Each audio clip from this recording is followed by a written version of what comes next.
Welcome to Falcon Computer Academy. मैं हूं केवल विजय और मैं आज आपको पढ़ाने जा रहा हूं स्कूल टाइम टेबल शीट के बारे में कि आप टाइम टेबल शीट किस तरह से क्रिएट कर सकते हैं। जैसा कि स्क्रीन पे आपको नज़र आ रहा है कि मैंने टेबल का यूज़ करते हुए यहाँ पे टाइम टेबल शीट को क्रिएट किया हुआ है। तो अगर आप भी इस तरह की टाइम टेबल शीट बनाना सीखना चाहते हैं तो इस लेक्चर को कंप्लीट देखिएगा। तो स्टेप बाय स्टेप मैंने तमाम कमांड्स को डिटेल से इसमें पढ़ाया है। लेक्चर स्टार्ट करने से पहले हमेशा की तरह यही कहूँगा कि अगर आज की इस वीडियो से कुछ आप सीख पाएँ, कुछ आप न्यू लर्न कर पाएँ तो इस वीडियो को लाइक और शेयर ज़रूर कर दीजिएगा। तो स्टार्ट करते हैं आज का लेक्चर। सबसे पहले हमने एक न्यू फाइल यहाँ पे क्रिएट करनी है और हम न्यू पे क्लिक करते हैं और ब्लैंक डॉक्यूमेंट पे क्लिक करते हैं और उसके बाद फिर आपने लेआउट पे आना है। आफ्टर स्पेसिंग अगर ज़ीरो है तो ठीक है, वरना आप इसे ज़ीरो कर लीजिएगा क्योंकि बिफोर आफ्टर स्पेसिंग आपने ज़ीरो ही रखनी है। फिर उसके बाद आपने पेपर साइज़ पे आना है। पेपर साइज़ हम यहाँ पे A4 सेलेक्ट करने वाले हैं और ओरिएंटेशन हम सेलेक्ट करेंगे इसमें लैंडस्केप और फिर इसके बाद मार्जिन हम यहाँ पे दर्ज करेंगे नॉर्मल। तो उसके बाद आप यहाँ पे जूम आउट से कर लेते हैं ताकि पेज को मुकम्मल आप देख सकें कि आपका पेज किस तरह से प्रिंट होने वाला है या डिज़ाइन होने वाला है। उसके बाद हमने यहाँ पे एक टेबल क्रिएट करना है। हम इंसर्ट पे आते हैं, इंसर्ट पे क्लिक करने के बाद आपने टेबल पे आना है। लेकिन टेबल जनरेट करने से पहले आप फाइल को एहतियातन सेव कर लें कि अगर लाइट चली जाए या कंप्यूटर ऑफ हो जाए तो आपका किया हुआ काम ज़ाया ना हो। तो फाइल को हम सेव कर लेते हैं। आप फाइल पे आएँ एंड सेव पे क्लिक करते हैं और उसके बाद ब्राउज पे क्लिक करते हैं और यहाँ पे हम टाइप कर लेते हैं न्यू टाइम टेबल शीट और उसके बाद हम उसको सेव कर लेते हैं।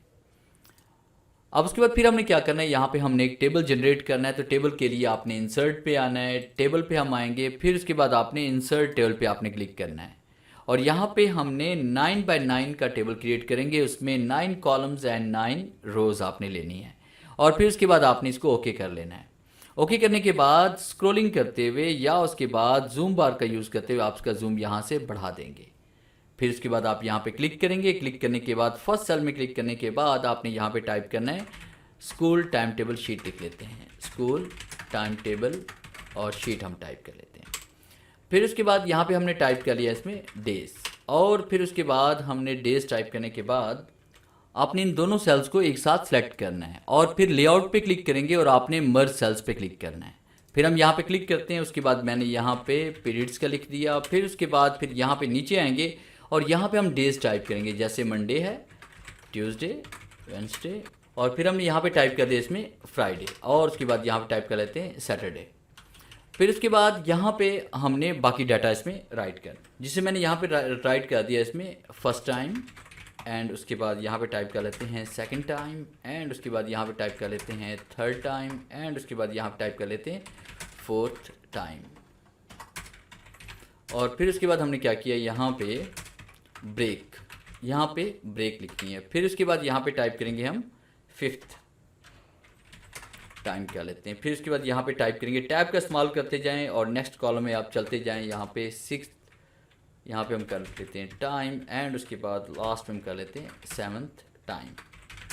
इस तरह से डाटे को आपने राइट करना है और फिर उसके बाद हम क्या करने वाले हैं कि यहाँ पे सब्जेक्ट्स लिखेंगे, जैसे कि सब्जेक्ट 1, सब्जेक्ट 2, सब्जेक्ट 3, जो जो सब्जेक्ट्स हैं आप उन सब्जेक्ट्स के नेम भी यहाँ पे राइट कर सकते हैं। मैं फ़िलहाल यहाँ पे सब्जेक्ट्स के नेम नहीं टाइप कर रहा, वैसे सब्जेक्ट लिख रहा हूँ। तो मैंने यहाँ टाइप किया सब्जेक्ट 1 और उसके बाद यहाँ टाइप कर लिया सब्जेक्ट 2 और उसके बाद आप ऐसा भी कर सकते हैं कि यहाँ पे सब्जेक्ट कंट्रोल सी कॉपी करके दोनों सेल को सिलेक्ट करें, कंट्रोल वी कर लें, फिर उसके बाद इन बाकी वाले सेल को सिलेक्ट करें, कंट्रोल वी कर लें और फिर उसके बाद यहाँ पे सब्जेक्ट्स को आप चेंज करते हैं। जैसे कि यहाँ पे मैंने 1 और 2 लिख दिया। अब यहाँ पे हम टाइप करेंगे सब्जेक्ट 3, फिर उसके बाद यहाँ पे क्लिक करके इसको रिमूव करें, यहाँ पे सब्जेक्ट 4 कर लेंगे, फिर यहाँ पे क्लिक करेंगे सब्जेक्ट 5 कर लेंगे, फिर उसके बाद यहाँ पे क्लिक करके हम सब्जेक्ट 6 कर लेंगे और फिर उसके बाद यहाँ पे क्लिक करके सब्जेक्ट 7 कर लेंगे।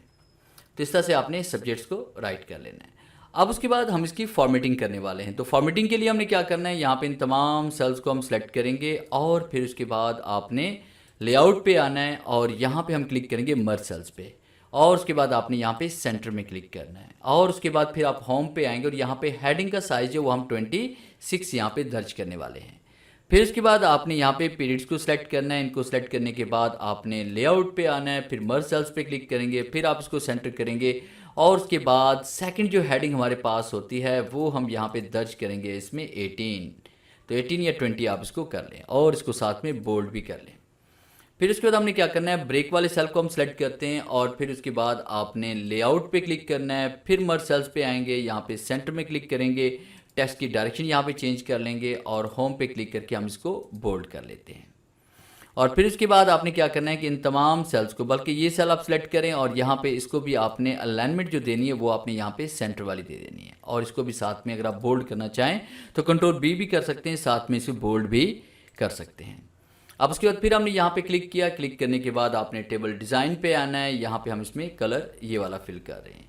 फिर उसके बाद हम यहाँ पे इन तमाम सेल्स को सिलेक्ट करते हैं, सिलेक्ट करने के बाद इसके अंदर हम कलर ये वाला फिल करते हैं और उसके बाद होम पे क्लिक करते हैं और वाइट कलर इसमें फिल कर लेते हैं, साथ में इसको बोल्ड भी कर सकते हैं। फिर उसके बाद हमने क्या करना है, कलर स्कीम को यहाँ पे चेंज करते हैं। जैसे हम ब्रेक पे आते हैं, ब्रेक पे क्लिक करने के बाद यहाँ पर भी हम यही कलर स्कीम सेलेक्ट कर लेते हैं वाइट कलर के साथ। जैसे मैंने यहाँ पे इस तारीख को सिलेक्ट किया और यहाँ पे वाइट कलर्स में फिल कर लिया। और फिर उसके बाद आगे हम चलेंगे, यहाँ पे हमने यहाँ से इस हेडिंग को हम सेलेक्ट करते हैं। देखिए हमने 4 सेल को सिलेक्ट करना है, फिर उसके बाद इन 4 सेल को सिलेक्ट करेंगे और यहाँ पे हमने कलर्स में फिल कर लेना है यही ऑरेंज कलर। जैसे मैंने ये वाला कलर सेलेक्ट किया और उसके बाद आप इसको यहाँ से भी सेंटर में कर सकते हैं। तो फिलहाल यहाँ से सेंटर में करने से बेहतर है कि आपने लेआउट पे क्लिक करके यहाँ से इन तमाम सेल्स को आप एक साथ सेलेक्ट करें और यहाँ से आपने इसको सेंटर करना है, ताकि इसकी हाइट एंड विड्थ अगर हम बढ़ाएं तो तहरी हमारी सेंटर में ही रहे। उसके बाद आपने क्या करना है कि पूरे टेबल को आप सेलेक्ट करें। पूरे टेबल को सेलेक्ट करने के बाद सेल मार्जिन पे आप आएंगे और फिर उसके बाद आपने यहाँ पे अलाउ स्पेसिंग बिटवीन सेल्स पे क्लिक करें और यहाँ पे 0.05 की आप स्पेसिंग दे दें। तो आप देखें आपके पास इस तरह का फॉर्मेट ये तैयार हो जाएगा। उसके बाद अगर आप कोई यहाँ पे बॉर्डर वगैरह देना चाहते हैं, कोई स्टाइल वगैरह इसमें देना चाहते हैं, तो आप इंसर्ट पे क्लिक करें, शेप पे हम आते हैं। यहाँ पे मैंने एक शेप को इस तरह से ड्रॉ कर लिया। फिर राइट क्लिक करते हैं और उसके बाद एडिट पॉइंट पे क्लिक करते हैं। कंट्रोल के साथ इस पॉइंट पे आप क्लिक करें, ये आपका यहाँ से रिमूव हो जाएगा। इसको यहाँ पे हम एडजस्ट करते हैं और यहाँ से नो आउटलाइन कर लेते हैं। और फिर उसके बाद हमने क्या किया, यहाँ पे हम कोई भी इसमें कलर दे देते हैं। जैसे मैंने ये वाला कलर दे दिया। कंट्रोल के साथ फिर कॉपीज़ की हम क्रिएट करते हैं और फिर इसकी हम यहाँ पे डायरेक्शन इसकी चेंज करते हैं। तो रोटेशन पे हम आते हैं और यहाँ पे क्लिक करते हैं, रोटेशन चेंज हो गई। दोबारा हम यहीं पे आएंगे और यहाँ पे एक बार फिर से हम क्लिक करेंगे तो ये देखिए हमारे पास इस तरह से रोटेट हो जाएगा। तो इसको हम यहाँ पे एडजस्ट करते हैं। और लास्ट में हम यहाँ पे अगर कोई लोगो वगैरह ऐड करना चाहते हैं तो यहाँ पे आप डबल क्लिक करें। जहाँ पे आप डबल क्लिक करेंगे वहीं पे आपका कर्सर आ जाएगा। फिर आपने इंसर्ट पे आना है, पिक्चर पे आना है, दिस डिवाइस पे आएंगे, उस ड्राइव में चले जाएं जिस ड्राइव में आपके पास लोगो पड़ा हुआ है। तो लोगो को हमने इंसर्ट किया, लोगो पेज पर इंसर्ट हो चुका है। तो आप यहाँ पे क्लिक करें, इसे आपने स्केयर कर लेना है। यहाँ से भी हम स्केयर कर सकते हैं और ऊपर यहाँ पे क्लिक करके यहाँ से भी हम इसको स्केयर कर सकते हैं, रैप टेक्स्ट एंड स्केयर। और यहाँ पे क्लिक करके आप इसको रिसाइज इस तरह से कर लें। तो इस तरह से आप अपनी स्कूल का या अकेडमी का लोगो वगैरह भी एडजस्ट कर सकते हैं।